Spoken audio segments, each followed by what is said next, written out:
الحمد للہ رب العالمین والعاقبۃ للمتقین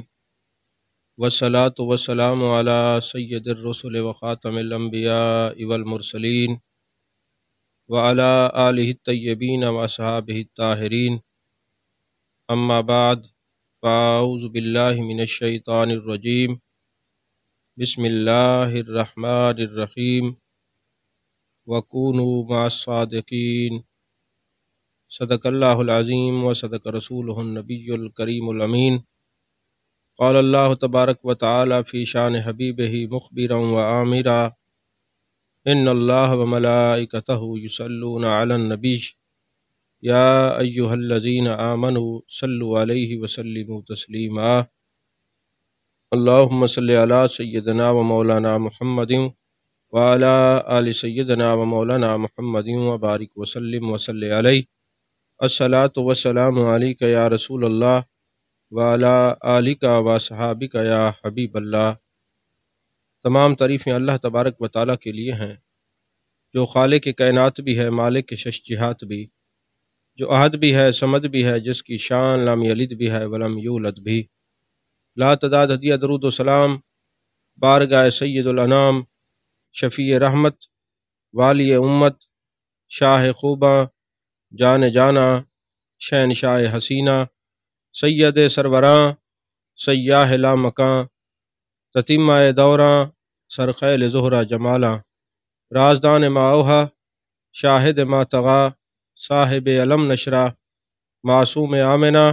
احمد مجتبیٰ، حضرت محمد مصطفیٰ صلی اللہ علیہ وآلہ وصحبہ وبارک وسلم کی دربار ناز میں اپنی عقیدتوں، ارادتوں، محبتوں کا خراج پیش کرنے کے بعد، عزیزان محترم، غوث ثقلین، غوث سمدانی، قطب ربانی حضرت شیخ عبد القادر جیلانی قدس سرہ العزیز کی بارگاہ میں ہدیہ تبریک پیش کرنے کے سلسلہ میں آپ کی سیرت اور تعلیمات کے جو یہ 11 نشستیں آپ کے سیرت اور تعلیمات اور آپ کے اخلاقیات پر یہ دی جا رہی ہیں، تو آج الحمدللہ یہ 7ویں نشست ہے۔ سب سے پہلے تو میں ان علماء کا شکر گزار ہوں، دل سے مشکور ہوں، جنہوں نے ہماری ان نشستوں اور ہماری اس کاوش کو سراہا ہے اور ہمیں شاباش بھی دی ہے اور دعا بھی فرمائی ہے۔ اللہ تعالیٰ ان ہمارے علماء کو ہمیشہ صحت و تندرستی کے ساتھ ہمارے سروں پر قائم اور دائم رکھے۔ اور کچھ لوگ جو یہ کہہ رہے ہیں کہ یہ باہر کے ممالک سے جو لوگ ہمارے سامعین ہیں وہ کہتے ہیں عربی اور انگلش میں بھی آپ کی تعلیمات پر لیکچرز ہونے چاہیے۔ انشاءاللہ العزیز یہ دروس مکمل ہونے کے بعد 11 جو ہے وہ نشستیں مکمل ہونے کے بعد انگلش اور عربی میں بھی انشاءاللہ العزیز اس پر سیر حاصل کرام ہوگی۔ عزیزان محترم، آج غوث ثقلین، غوث سمدانی، قطب ربانی حضرت شیخ عبد القادر جیلانی رضی اللہ تعالی عنہ کی اخلاقی خصوصیات کو بیان کرنے لگے ہیں۔ حافظ ابو سعید عبد الکریم السمعانی مفتی عراق ہیں۔ ابو عبداللہ محمد البغدادی، شیخ معمر اور شیخ ابو عبداللہ محمد بن یوسف علیہم الرحمہ فرماتے ہیں کہ حضرت قطب الاقطاب، فرد الاحباب، سید الاسیاد، غوث اعظم رضی اللہ تعالیٰ عنہ رقیق القلب، خلیق، وسیع حوصلہ، شیریں زبان، رحم دل، حد درجہ خدا ترس، سخی، مہمان نواز، غریب نواز، باب مروت اور پابند قول و قرار تھے۔ آپ کی ذات مجمع البرکات، صفات جمیلہ اور خصائص حمیدہ کی جامع تھی۔ شیخ عبداللہ جبائی رحمۃ اللہ علیہ فرماتے ہیں کہ حضرت غوث ثقلین، غوث سمدانی، قطب ربانی حضرت شیخ عبد القادر جیلانی رضی اللہ تعالیٰ عنہ نے مجھ سے ارشاد فرمایا کہ میرے نزدیک کھانا کھلانا حسن اخلاق افضل و اکمل ہے۔ یعنی آپ کی یہ خاصیت ہے۔ آپ دوسری کتابوں میں بھی یہ بات پائی جاتی ہے کہ آپ فرماتے ہیں کہ سب سے بہترین عمل جو میرے نزدیک ہے خدا کو راضی کرنے والا، وہ مخلوق خدا کو کھانا کھلانا ہے۔ اور آپ ارشاد فرماتے ہیں کہ میرے نزدیک کھانا کھلانا حسن اخلاق یہ افضل و اکمل ہے۔ آپ نے ارشاد فرمایا میرے ہاتھ میں پیسہ نہیں ٹھہرتا، اگر صبح کو میرے پاس 10,000 دینار آئیں تو شام تک ان میں سے ایک پیسہ بھی نہیں بچتا، غریبوں اور محتاجوں میں تقسیم کر دیتا ہوں اور لوگوں کو کھانا کھلاتا ہوں۔ یہ کل کے بارے میں وہ سوچتے ہیں یا دولت دنیا وہ اکٹھی کرتے ہیں جنہوں نے اپنی نفسانی خواہشات کو پروان چڑھانا ہو، جو اللہ اور اس کے رسول کو راضی کرنے کے در پہ رہتے ہیں اور ہر وقت انہی کی رضا کے لیے جیتے مرتے ہیں، وہ کل کے لیے کچھ بچا کے نہیں رکھتے، الٹا اپنے گھر کے برتنوں کو الٹا کر کے رکھتے ہیں۔ یہ تصوف میں ناداری نہیں فضل باری ہے۔ مفتی عراق فرماتے ہیں کہ آپ کی بارگاہ بے کس پناہ میں اور جود و سخا میں کوئی سائل بھی کبھی خالی نہیں جاتا تھا۔ قلائد الجواہر، بہجت الاسرار اور تفریح الخاطر کے اندر یہ بات موجود ہے کہ جب بھی آپ کے در دولت پہ کوئی آتا اور کوئی سوال کرتا، ایسا کبھی نہیں ہوا کہ آپ نے کچھ عطا نہ فرمایا ہو۔ ان کے دروازے ہر وقت غریبوں کے لیے، یتیموں کے لیے، بیواؤں کے لیے، مساکین کے لیے، مسافروں کے لیے، ضرورت مندوں کے لیے کھلے رہتے تھے۔ ایک دفعہ ایک شخص کو آپ نے کچھ مغموم اور پریشان دیکھا اور اپنے قریب بٹھا کر ارشاد فرمانے لگے، وجہ کیا ہے؟ تم پریشان لگ رہے ہو، تو تمہاری افسردگی کی وجہ جان سکتا ہوں؟ تو اس نے عرض کی کہ حضور مسئلہ یہ ہے، میں نے دریائے دجلہ کے پار جانا ہے اور وہاں پہ جو ملاح کھڑا ہے کشتی لے کے، وہ مجھے کہتا ہے کہ مجھے کرایہ دو اور میرے پاس کچھ نہیں ہے۔ تو حضور والا میں اس پریشانی کے عالم میں ہوں، میں نے جانا دریائے دجلہ کے پار ہے، غریب ہوں، مسافر ہوں، کچھ ہے نہیں میرے پاس، اور وہ ملاح کہتا ہے کہ میں تجھے بغیر کرائے کے دوسری طرف نہیں پہنچا سکتا۔ تو جب آپ نے یہ بات سنی تو اتنے میں آپ کے ایک عقیدت مند نے آپ کی خدمت اقدس میں 30 دینار نذرانہ پیش کیا۔ آپ نے وہ 30 دینار اس شخص کو دیے اور فرمایا جاؤ یہ 30 دینار اس ملاح کو دے دو اور کہہ دینا آئندہ وہ کسی غریب کو دریا عبور کرانے پر انکار نہ کرے۔ کیونکہ وہ کرایہ تو اتنا نہیں تھا، آپ نے بہت سارے مسافروں کے پیسے دے دیے۔ آئندہ کوئی مسافر ہے جس کے پاس پیسہ نہ ہو تو اس کے لیے تو کرایے کی جو ہے نا وہ شرط نہ رکھا کر، کرایہ ان سے مانگا نہ کر، ان کو زچ نہ کیا کر، بلکہ عبد القادر جیلانی رحمۃ اللہ علیہ آپ کو 30 دینار دے رہے ہیں، آئندہ کسی مسافر سے کوئی سوال نہیں کرنا۔ اور پھر آپ نے ایک اور کرم یہ کیا کہ وہ جو بندہ مغموم اور پریشان تھا، تو آپ نے دیکھا کہ اگر میں اس کو ویسے کوئی پیسے دے دوں، ہو سکتا ہے یہ کہے کہ جی دیکھو مجھے سائل سمجھ رہے ہیں، عزت نفس تو ہر بندہ رکھتا ہے۔ آپ نے اپنی قمیص مبارک اتاری اور اس کو دے دی۔ اب قمیص مبارک جب اس کو دے دی، ہبہ کر دی، اب چونکہ وہ اس غریب کی ملکیت میں چلی گئی، پھر آپ نے اپنی ہی قمیص مبارک 20 دینار میں اس سے خرید لی، یعنی اس کا کام بھی کر دیا اور اس کو پریشانی اور رسوائی سے بھی بچا لیا۔ یہ خاصہ حضرت سیدنا شیخ عبد القادر جیلانی رضی اللہ تعالیٰ عنہ کا ہے۔ اب ہمارے ارد گرد اور ہمارے معاشرے میں آپ کی کرامات تو بیان کی جاتی ہیں، آپ کے اخلاقیات، آپ کے معاملات اور استقامت دینیہ اور وہ جو درد امت مسلمہ کے لیے آپ رکھتے ہیں اس کو نہیں بیان کیا جاتا۔ اس لیے ہم نے یہ نشستیں شروع کی ہیں کہ صرف اور صرف آپ کو 11ویں شریف کے نام سے کھیر کھانے یا کھلانے والا پیر آپ نہ سمجھیں، بلکہ ان کی جو دینی خدمات ہیں، درد مندوں کے کام آنا، اور جو ان کی تعلیمات ہیں اور اخلاقیات ہیں، وہ بھی لوگوں کی نظر میں ہونی چاہیے۔ عزیزان محترم، آپ روزانہ روٹیاں پکوا کر غربا، مساکین اور فقراء جو حاضر خدمت ہوتے ان میں تقسیم فرماتے، اور جو کچھ بچ جاتا مغرب کے بعد آپ کا ایک خادم تھا جس کا نام مظفر تھا۔ وہ مظفر جو ہے وہ آپ کے آستانے کے دروازے پہ روٹیاں لے کے کھڑا ہو جاتا اور بلند آواز اعلان کرتا، کسی کو روٹی کی ضرورت ہے تو لے جاؤ، اگر کوئی مسافر کھانا کھانا چاہتا ہے تو آؤ، ہم اس کو کھانا کھلائیں گے، اگر کوئی رات گزارنا چاہتا ہے تو یہاں آپ کی خانقاہ پہ رات بسر کر سکتا ہے۔ قلائد الجواہر میں اسی طرح لکھا ہوا ہے۔ حضرت کی خدمت میں ہدیے اور نذرانے کثرت سے آیا کرتے تھے اور اس کا شمار بھی نہیں، مگر آپ نذرانوں کو خود ہاتھ نہیں لگاتے تھے۔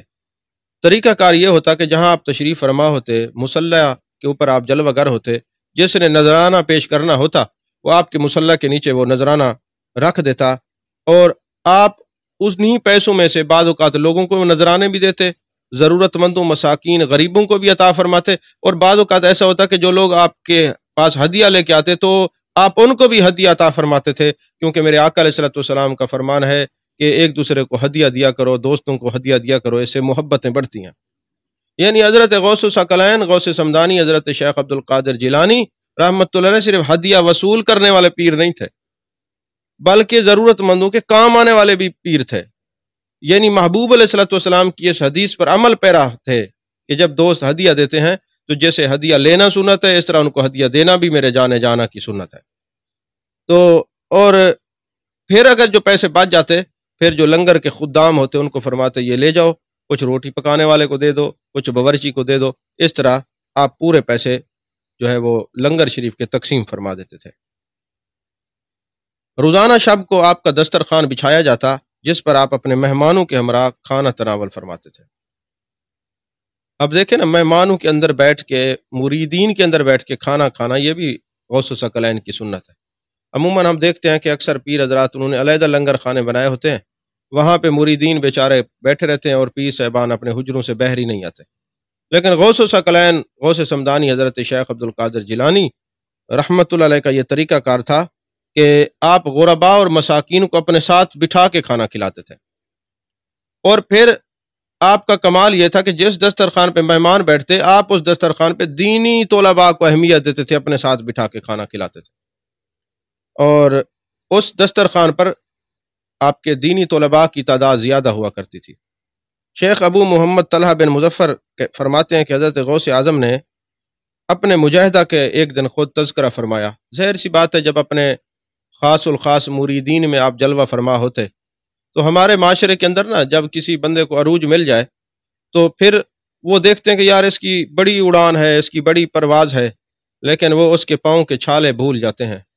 اور یہ دیکھتے ہیں کہ اللہ نے ان کو بڑا مقام دیا ہے، اور اس کے پیچھے جو کہانیاں اور قربانیاں چھپی ہوتی ہیں وہ بھول جاتے ہیں۔ تو یہ تحدیث نعمت کے طور پر یہ بزرگ اپنی کیفیات اور واردات قلبیہ کو اپنے خواص الخواص خاص الخاص مریدین میں بیان کرتے ہیں، تاکہ ہر مرید یہ نہ سمجھے کہ آج یہ جو اتنا قیمتی کپڑے پہنتے ہیں، آج یہ اتنا جو نظام ہے یہ ایسے مفت میں ان کو مل گیا ہے، لیکن یہ مقام ملنے سے پہلے کچھ مجاہدات مشاہدات کئی دن کے فاقے بھی آتے ہیں، اور پھر جو صبر کرتا ہے ان اللہ مع الصابرین، پھر اللہ کی معیت نصیب ہوتی ہے۔ تو آپ فرماتے ہیں کہ کئی دن مجھے گزر جاتے تھے، آج تو تم یہ دیکھتے ہو کہ میں لوگوں کو کھانا کھلاتا ہوں، دسترخوان کشادہ ہے، وسیع ہے، منتیں کر کے لوگوں کو لنگر کھلایا جاتا ہے، لیکن وہ وقت بھی آج تک مجھے یاد ہے کہ کئی دن تک مجھے کھانے کے لیے کچھ میسر نہیں آتا تھا۔ اپنی بات فرما رہے ہیں کہ مجھے کھانے کے لیے کچھ میسر نہیں ہوتا تھا، اور میں ایوان کسرا کے کھنڈرات میں گیا ایک دفعہ کہ وہاں جا کے کوئی پھل یا کوئی مباح چیز مل جائے، کھانے کو مل جائے، وہاں میں نے دیکھا تو 70 درویش پہلے لوگ سبزیوں کے پتے تلاش کر رہے تھے اور رزق میں تلاش میں مصروف تھے۔ یہ دیکھ کر میں بغداد کی طرف واپس لوٹا تو راستے میں مجھے ایک شخص ملا، اس نے مجھے کچھ رقم دی، تو میں نے کہا یہ کیا ہے؟ تو انہوں نے کہا یہ آپ کی والدہ ماجدہ نے آپ کے لیے خرچہ بھیجا ہے۔ تو حضرت غوث الثقلین فرماتے ہیں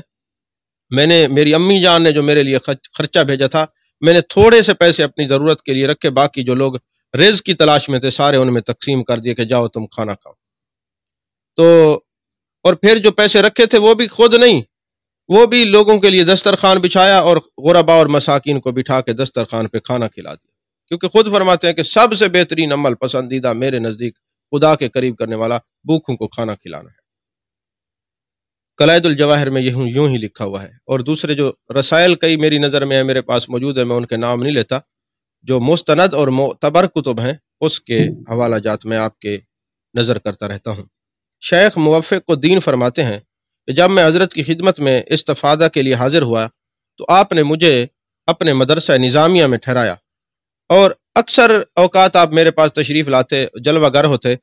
اور اکثر ایسا ہوتا کہ اپنے صاحبزادگان کو ہمارے پاس بھیجتے اور فرماتے جہاں مہمان تشریف فرمائے جاؤ ان کو کھانا دے کے آؤ، یا وہاں بیٹھے ہیں ہوئے جو لوگ ہیں ان کے سامنے دیا جلا دو۔ تو صاحبزادگان بھی ہمارے پاس آتے تھے، اور آپ اپنے دولت خانہ سے ہمیشہ ہمارے لیے گھر سے کھانا بھجوایا کرتے تھے۔ تو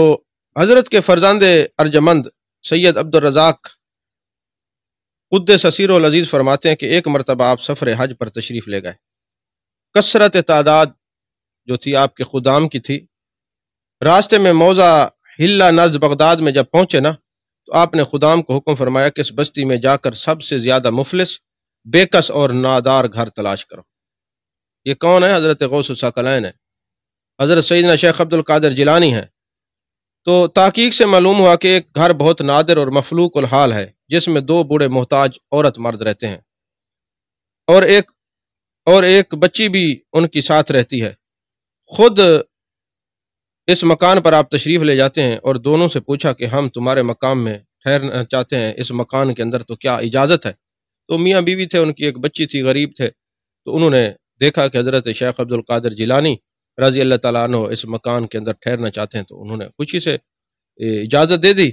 آپ نے خدام سمیت وہیں قیام فرمایا۔ جیسے ہی وہاں اس گھر میں ٹھہرے، اس علاقے کے علماء کو پتہ چلا، مشائخ کو پتہ چلا، اصفیاء کو پتہ چلا، ازکیاء کو پتہ چلا، نوکبا کو پتہ چلا، نوجبا کو پتہ چلا، ابدالوں کو پتہ چلا، کتبوں کو پتہ چلا، غیاسوں کو پتہ چلا، غوثوں کو پتہ چلا، سارے آ گئے۔ اور جو وہ نذرانہ دیتے رہے وہاں تو نذرانوں کے انبار لگ گئے۔ آپ نے صبح وہ سارا نذرانہ اٹھا کے ان گھر والوں کو دے دیا جو غریب اور نادار تھے۔ اب دیکھیں، آج کا اس 14ویں صدی کا پیر اس مرید کے گھر میں ٹھہرتا ہے جو پیسے والا ہو، اور غوث اعظم اس گھر میں ٹھہرتے ہیں جہاں غریبوں اور جو نذرانے پیش ہو جائیں۔ اصل میں نا ہمارے لوگ نذرانوں کا کنسیپٹ سمجھے نہیں۔ نذرانہ جو ہوتا ہے یہ ہوتا ہے نظر آنا، یعنی جو عمراء لوگ بزرگوں کو نذرانہ دیتے ہیں، چونکہ ولی کی نظر میں غریب اور امیر سب ہوتے ہیں، تو جہاں ضرورت ہوتی ہے وہاں خرچ ہوتے ہیں۔ تو لنگر خانے بنا دیے، مساجد بنا دی، مدارس بنا دیے، تو وہ نذرانے ضرورت مندوں کو دیے جاتے ہیں عمراء سے لے کر۔ لیکن آج کل عجیب صورتحال ہے کہ صاحبزادگان اور پیر حضرات جو ہیں وہ اپنی ہی کوٹھیاں، بینک بیلنس اور سب کچھ بنا رہے ہیں، اور وہ مدارس دینیہ اور ضرورت مندوں کے کام نہیں آتے۔ تو حضرت شیخ عبد القادر جیلانی رضی اللہ تعالیٰ عنہ اس لیے ٹھہرے ہوئے ہیں کہ ہو سکتا ہے وہ مفلس ہیں، نادار ہیں، میں اپنی طرف سے ان کو کچھ دوں اور وہ نہ لیں، لہٰذا وہاں جب میں بیٹھوں گا تو لوگ جو نذرانے دیں گے ہدیہ کی صورت میں ان کی مدد بھی ہو جائے گی اور ان کا کام بھی ہو جائے گا اور بھرم بھی رہ جائے گا۔ تو نذرانے کے اوپر مجھے ایک بات یاد آ رہی ہے کہ علامہ اقبال علیہ رحمہ علامہ اقبال کے گھر میں ایک دوست تھے، ان کے پیر صاحب تھے، تو وہ ملنے کے لیے پیر صاحب علامہ اقبال کے گھر میں آئے، تو ان کا مرید بھی آ گیا، اس نے 10 روپے پیر صاحب کو نذرانہ دیا اور رو کے کہنے لگا حضرت میرے لیے دعا کریں، بڑا مقروض ہوں۔ تو پیر نے پوچھا یہ 10 روپے کہاں سے؟ انہوں نے کہا حضور ادھار لے کے آیا ہوں۔ پیر صاحب نے دعا فرمائی۔ اب چونکہ علامہ اقبال بڑے حضرت تھے، انہوں نے جب یہ رودات دیکھی کہ ایک مرید جو ہے وہ مقروض ہے اور 10 روپے مزید قرضہ لے کے پیر کو نذرانہ دے رہا ہے، اس نے سوال کیا اس مرید سے کہ آپ کے پاس کتنا قرضہ ہے، آپ نے قرضہ کتنا دینا ہے؟ تو مرید نے کہا حضرت 100 روپے۔ اب جب زیر لب آپ مسکرائے تو پیر کی نظر بڑی تیز تھی، اس نے دیکھا علامہ اقبال کیوں ہنس رہے، اس نے کہا میں آپ کی دعا کی قبولیت پہ ہنس رہا ہوں، جب آپ کا مرید آپ کے پاس آیا 100 روپے کا مقروض تھا، جب آپ نے دعا فرمائی ہے تو اب 110 کا مقروض ہو کے جا رہا ہے۔ تو یہ جو نذرانوں کا کنسیپٹ ہے وہ اسی صورتحال میں تھا کہ اولیاء اللہ کی نظر میں غریب اور مساکین ہوتے ہیں، ان کا کام چلتا رہے۔ بہرحال اس پر جتنا کلام کریں کر سکتے ہیں۔ غوث اعظم کی تعلیمات یہ تھی کہ غریبوں کے گھر میں ٹھہرنا، عمراء کے دروازے پہ نہیں جاتے تھے آپ، بادشاہ وقت کے دروازے پہ آپ نہیں جاتے تھے، اور قطعاً دنیا داروں کی پرواہ نہیں کرتے تھے، اور فرمایا کرتے تھے کہ دنیا کی محبت انسان کو لالچی اور حریص بنا دیتی ہے، یاد الہی سے غافل کر دیتی ہے۔ تو ایک مرتبہ ایسا ہوا کہ سنجر بادشاہ نیم روز، اس نے حضرت غوث اعظم کے پاس ایک التجا بھیجی کہ آپ کی خدمت میں کچھ حصہ سلطنت پیش کرنا چاہتا ہوں۔ تو آپ نے جواب میں اس کو فرمایا کہ تمہارے پاس تو نیم روز ہے اور میرے پاس نیم شب موجود ہے۔ اب آپ کو پتہ ہونا چاہیے نیم شب کس کو کہتے ہیں، کہ جب بندہ رات کو والذین یبیتون لربہم سجدا وقیاما کا مصداق بنا ہوتا ہے، اور اللہ کی بارگاہ میں وہ بیٹھا ہوتا ہے تو وہ پوچھتا ہے کوئی مانگنے والا، ہے کوئی میری رضا کا طلبگار، ہے کوئی میرے قریب ہونے کا متلاشی، ہے کوئی میری رضا کا طلبگار، یہ روزانہ آواز آتی ہے۔ تو دنیا دار سوئے ہوتے ہیں اور اہل اللہ اس کے انتظار میں بیٹھے ہوتے ہیں۔ فرمایا تو دنیا دار ہے، تیرے پاس تو سلطنت ہے اور میرے پاس سلطنت کا مالک ہے۔ اللہ اکبر اللہ اکبر اللہ اکبر۔ ایک مرتبہ ایسا ہوا کہ ایک آئینہ شیشہ جو ہوتا ہے نا وہ چینی ساخت کا بنا ہوا تھا، یہ جیسے چینی کی پلیٹیں نہیں ہوتی، ایسے چینی ساخت کا ایک آئینہ تھا۔ تو آپ نے کسی نے آپ کو تحفہ دیا تو آپ نے اپنے خادم کو دیا کہ جناب والا یہ اس کو رکھ لیں، اور جب بھی ضرورت پڑے میں آپ کو کہوں تو یہ لے آنا شیشہ۔ تو ایک دن وہ شیشہ خادم لے کے آ رہا تھا، وہ ہاتھ سے گرا اور ٹوٹ گیا۔ جیسے ٹوٹ گیا تو خادم جو تھا وہ بڑا حضرت تھا، اس نے کہا حضرت از قضا آئینہ چینی بشکست، بھئی اس کی تو چینی والے شیشے کی قضا آئی تھی حضور، وہ تو ٹوٹ گیا۔ آپ بجائے ناراض ہونے کے آپ کیا فرماتے ہیں؟ اس نے کہا از قضا آئینہ چینی بشکست، آپ نے بے ساختہ خوش ہو کے جواب دیا، فرمایا خوب شد اسباب خود بینی شکست۔ آپ کو نہیں سمجھ آئی یہ بات۔ بہرحال پھر وہی بات ہے، کیمرے لگے ہوئے ہیں، بعض باتیں ایسی ہوتی ہیں جن کو بیان کرنے کا دل بھی کرتا ہے لیکن کر نہیں سکتے۔ اس نے کہا یہ جو اچھا ہوا یہ تو سبب تھا نا اپنے آپ کو دیکھنے کا، اور درویش اپنے آپ کو نہیں دیکھتا اور کو دیکھتا۔ اور میں نے اپنی زندگی میں بڑے بڑے بزرگ دیکھے ہیں،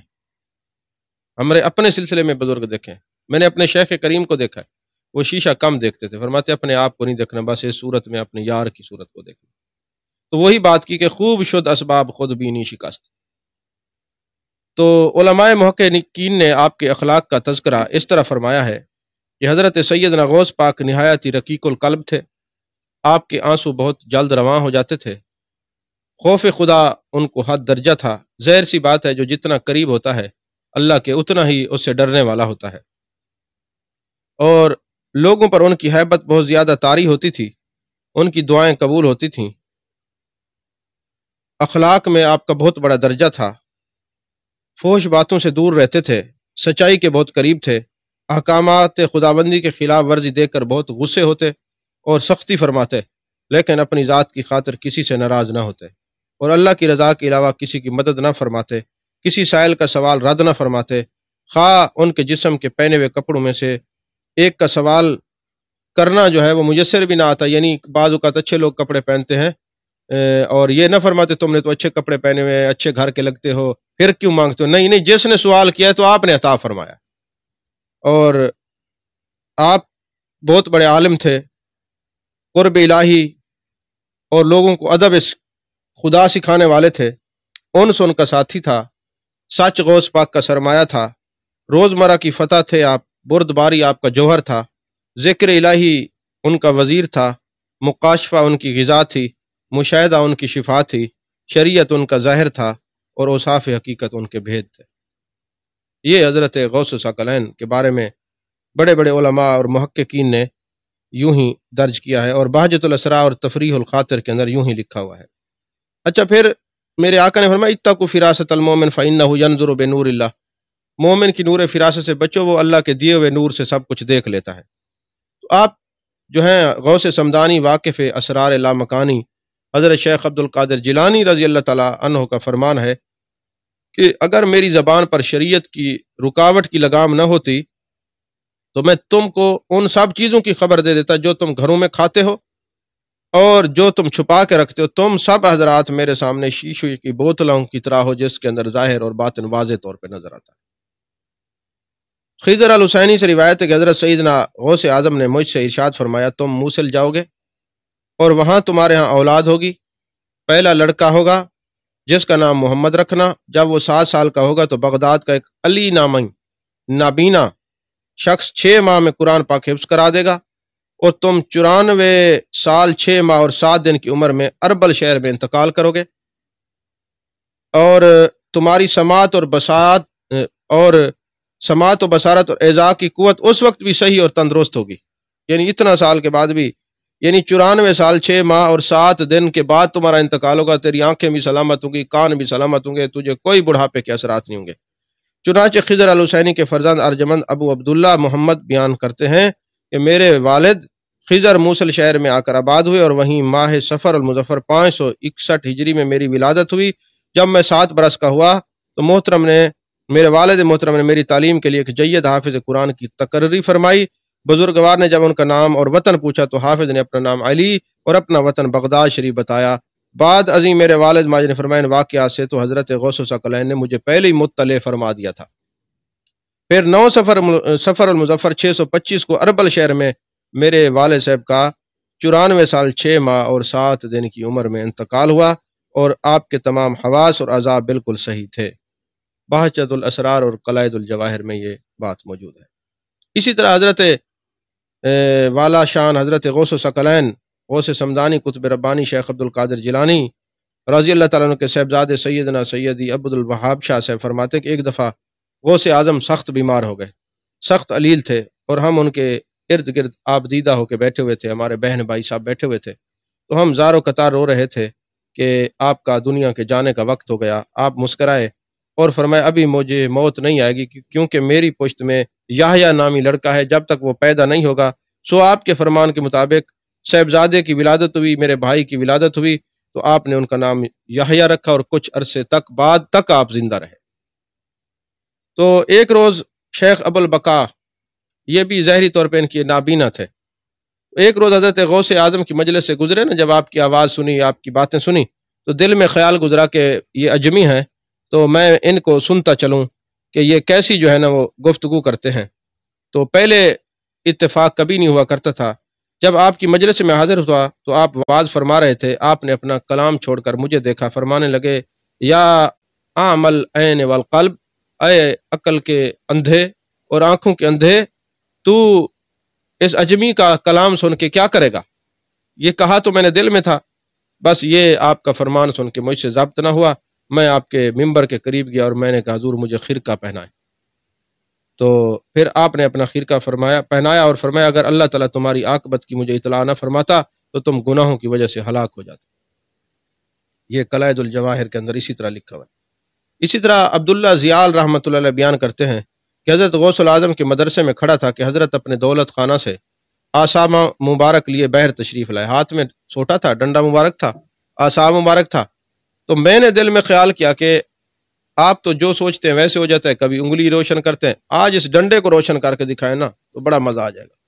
تو آپ نے مجھے دیکھا، دیکھ کے نا ڈنڈا وہیں پہ زمین میں گاڑ دیا، وہ بلب کی طرح روشن ہو گیا۔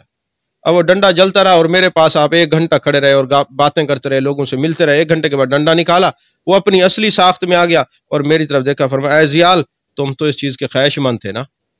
تم تو یہ چاہتے تھے کہ ایسا ہو۔ بہجت الاسرار اور قلائد الجواہر میں بھی اسی طرح ہے۔ اچھا، پھر آپ کا ایک مرید تھا جس کا قد چھوٹا تھا، باقی مریدین کی نسبت اس کا قد چھوٹا تھا، اور آپ جب اس کو بلاتے نام اس کا شیخ عبداللہ محمد بن الفتح الحروی تھا، تو آپ اس کو بلاتے محمد طویل ادھر آؤ، یعنی لمبے، محمد طویل ادھر آؤ۔ تو حضرت غوث ثقلین کے وہ خادم تھے، خدمت میں رہا کرتے تھے۔ تو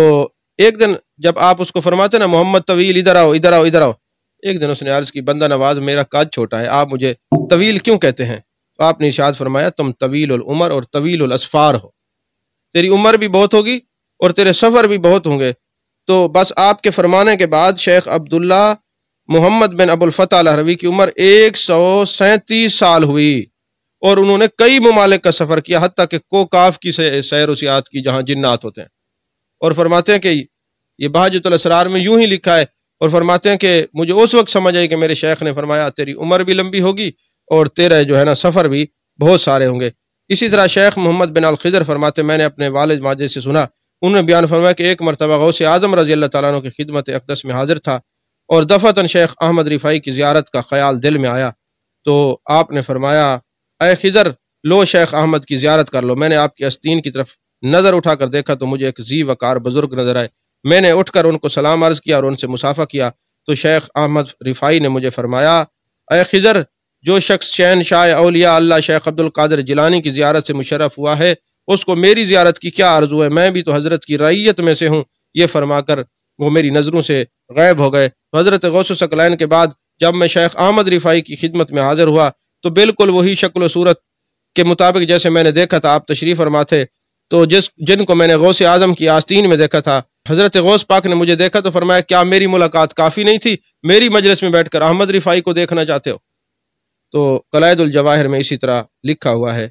آخری بات اور بڑی زبردست بات ہے کہ شیخ ابو محمد الجونی یہ بھی بہت بڑے بزرگ ہیں، فرماتے ایک دن میں غوث اعظم کی خدمت میں حاضر ہوا تو اس وقت میں فاقہ کی حالت میں تھا اور میرے اہل و عیال نے بھی کئی دنوں سے کچھ نہیں کھایا تھا۔ میں نے آپ کو سلام عرض کیا تو آپ نے سلام کا جواب دے کر فرمایا یا جونی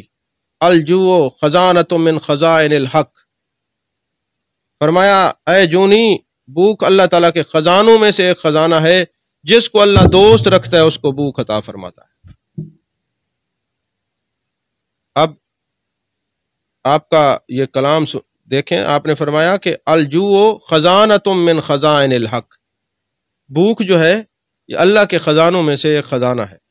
کیوں کہ کم کھانا، کم سونا اور کم بولنا یہ صوفیاء کا وتیرہ ہے۔ جب اللہ کسی سے راضی ہوتا ہے نا تو یہ تین چیزیں اس کو عطا فرماتا ہے، کم کھانا، کم بولنا اور کم سونا۔ یہ نہیں ہے کہ سو کے آپ جاگ کے فلمیں دیکھتے رہیں، جاگ کے ناول پڑھتے رہیں، نہیں، جاگ کے اس کا ذکر کرتے رہیں، اور جب بولیں اس کی بات کریں اور کوئی غیر کلام نہ ہو، اور جاگنا بھی اسی کے لیے ہے، سونا بھی اسی کے لیے ہے، بولنا بھی اسی کے لیے ہے، بس کسی اور کی بات نہ ہو۔ جاگیں تب بھی اس کا خیال، آرام کریں تب بھی اس کا خیال، بولیں تو اس کا کلام، اس کی بات، اس کی تعریف، اور کم کھائیں اس لیے تاکہ نیند کا غلبہ نہ ہو اور زیادہ دل مردہ نہ ہو جائے سوتے سوتے۔ لہذا یہ ساری چیزیں اولیاء کرام کا ایک خاصہ ہے۔ اللہ تعالیٰ سے دعا ہے کہ ہمیں غوث ثقلین کی کرامات کے ساتھ ساتھ آپ کی استقامت کو پڑھنے، پھر اپنے شیخ کریم حضرت غوث سمدانی، غوث جیلانی، شیخ عبد القادر جیلانی رضی اللہ تعالیٰ عنہ کی تعلیمات پر عمل کرنے کی اللہ توفیق عطا فرمائے، اور ان کی محبت میں رہ کر ہمیں اطیع اللہ و اطیع الرسول کی سمجھ عطا فرمائے اور استقامت نصیب فرمائے۔ آمین وآخر دعوانا الحمدللہ۔